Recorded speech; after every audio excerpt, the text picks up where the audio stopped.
Digital arrest scheme da lupa crore kulhumdoi mangkre. South Delhi ki Gulmohar Park dagi masagi Chahi humputara mapan suraba retired banker Naresh Malhotra dagi khadrak toubiduna yamlaba senpham asi digital scammer singna lobikibani.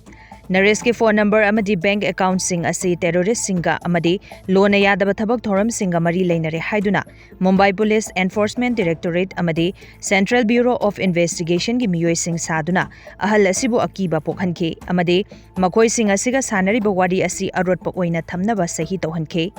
Pung ani khudingi mahakpo video call tawraktuna yumda adum lainaba check tawrake mahaki passport na chingba seize tawgani haina phau ki han khanganke scammer sing aduna mahakpo arrest tawdanabani haiduna asaba bail paper phau utke August tarik 3 dagina September tarik 3 phau bada transaction kun lak tawduna ahal asigi bank account ahum dagi lupa crore kul humdoi makhoina lokhibani